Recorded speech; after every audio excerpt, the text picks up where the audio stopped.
నమస్కారం అందరికీ. ఈరోజు మనం మాట్లాడుకోబోయే విషయం చాలా సాధారణంగా కనిపించినా నిజానికి మన శరీర ఆరోగ్యానికి చాలా ముఖ్యమైనది.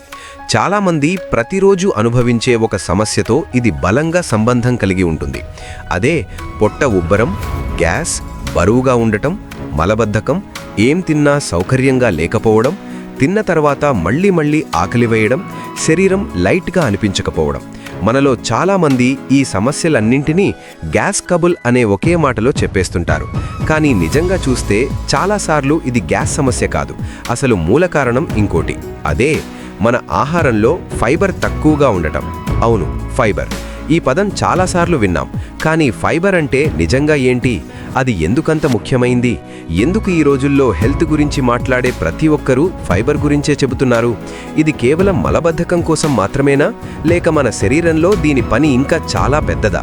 ఇవన్నీ ఈరోజు చాలా సింపుల్గా అందరికీ అర్థమయ్యేలా మాట్లాడుకుందాం. ముందుగా ఒక విషయం తెలుసుకోవాలి. ఫైబర్ అనేది మనం తినే మొక్కల ఆహారంలో ఉండే ఒక ముఖ్యమైన భాగం.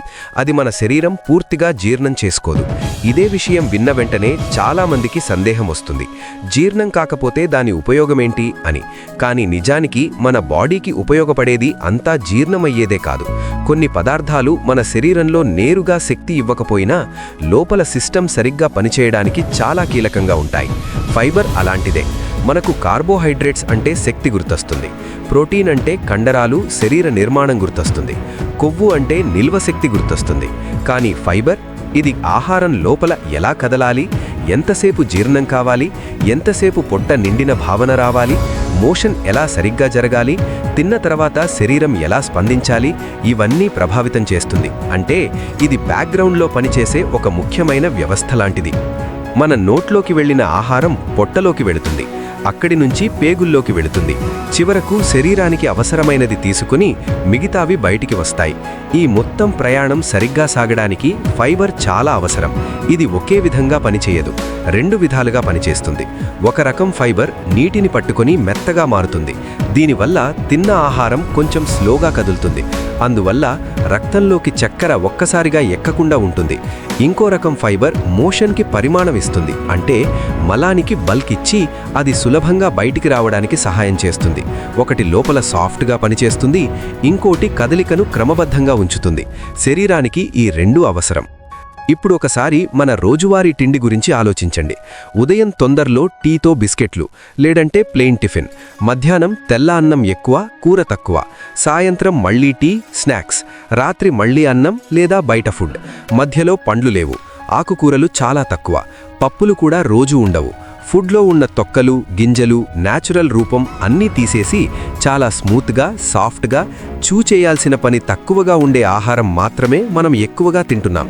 మనకు తిండి తింటున్నట్టే అనిపిస్తుంది, కానీ శరీరానికి అవసరమైన అసలు సపోర్ట్ మాత్రం తగ్గిపోతుంది. ఇక్కడే అసలు సమస్య మొదలవుతుంది. మన పొట్టలో, ముఖ్యంగా పేగుల్లో మనకు కనిపించని ఒక ప్రపంచం ఉంటుంది. అక్కడ కోట్ల సంఖ్యలో బ్యాక్టీరియా ఉంటాయి. వింటే కొంచెం ఆశ్చర్యంగా అనిపించవచ్చు, కానీ ఇవన్నీ చెడ్డవి కావు. వాటిలో చాలా వరకు మనకు ఉపయోగపడే మంచి బ్యాక్టీరియా.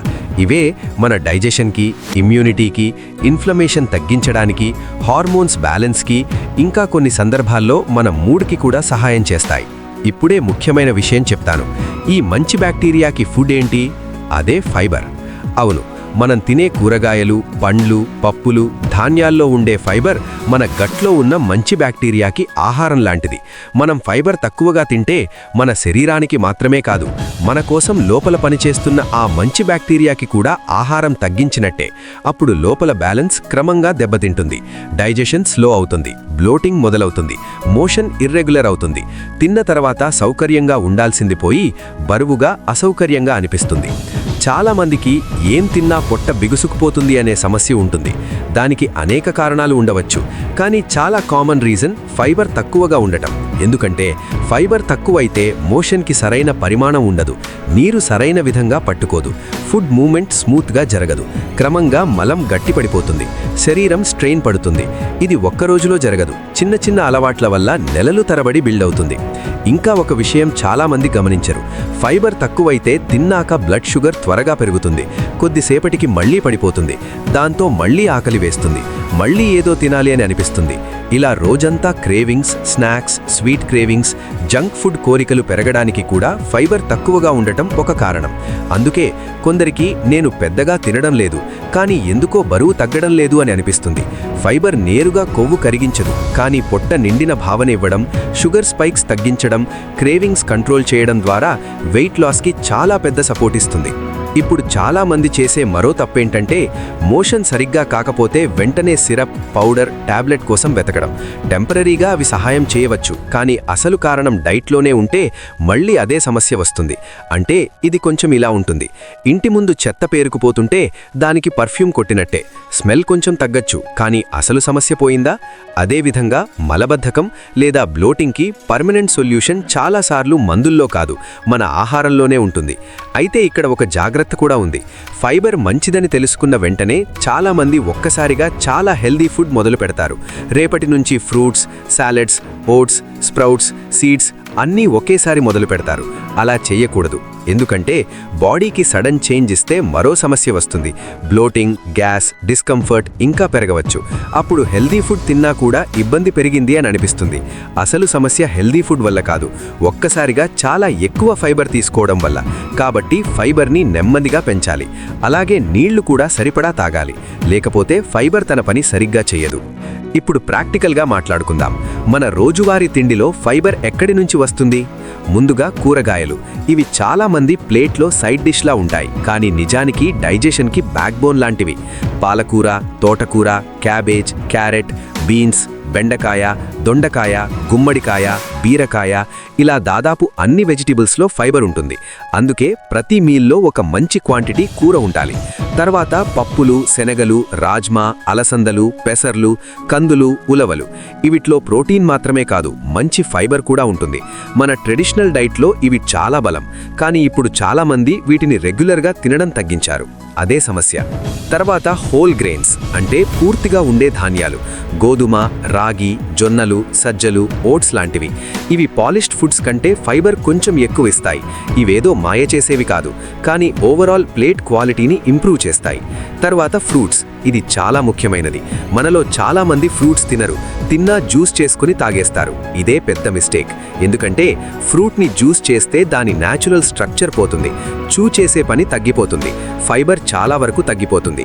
చివరకు అది షుగర్ వాటర్లా మారిపోతుంది. అందుకే యాపిల్ అయితే హోల్గా తినాలి, ఆరెంజ్ అయితే ముక్కలుగా తినాలి, గ్వావా అయితే నమిలి తినాలి, బనానా అయితే అలాగే తినాలి. ఫ్రూట్ జ్యూస్ కంటే ఫ్రూట్ చాలా మంచిది. ఇంకో కేటగిరీ నట్స్ మరియు సీడ్స్. ఇవి ఫైబర్తో పాటు హెల్దీ ఫ్యాట్స్, మినరల్స్ కూడా ఇస్తాయి. కానీ ఇవి కూడా క్వాంటిటీలో బ్యాలెన్స్లో తీసుకోవాలి. రెగ్యులర్గా చిన్నగా యాడ్ చేస్తే చాలుతుంది. ఇప్పుడు ఒక ముఖ్యమైన విషయం, నాన్ వెజ్ గురించి. చాలా మందికి తెలియదు. నాన్ వెజ్ ఫుడ్లో ప్రోటీన్ ఉంటుంది, కానీ ఫైబర్ ఉండదు. అందుకే ఎవరు నాన్ వెజ్ తిన్నా దానికి పక్కన vegetables, salad, legumes, whole foods తప్పనిసరిగా ఉండాలి, లేకపోతే ప్లేట్ బ్యాలెన్స్ కాదు.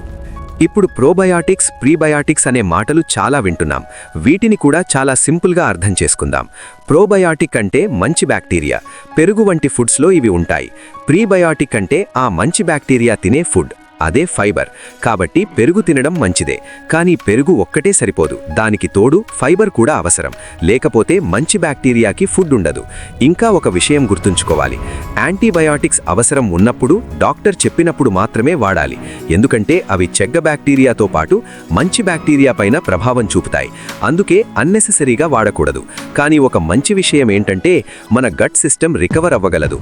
సరైన ఆహారం, మంచి అలవాట్లు, fibre rich diet, proper sleep, stress control ఉంటే గట్ మళ్ళీ బలపడుతుంది.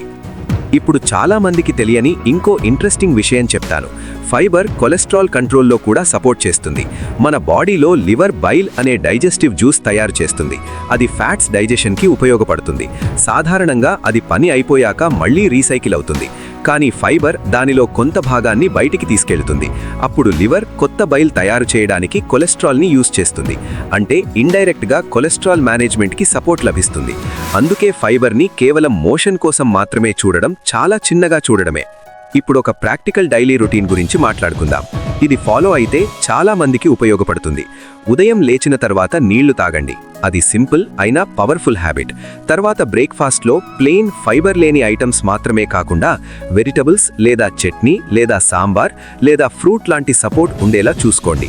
మధ్యాహ్నం ప్లేట్లో అన్నం మాత్రమే కాకుండా కూర క్వాంటిటీ బాగుండాలి. పప్పు ఉండాలి, పెరుగు ఉండొచ్చు.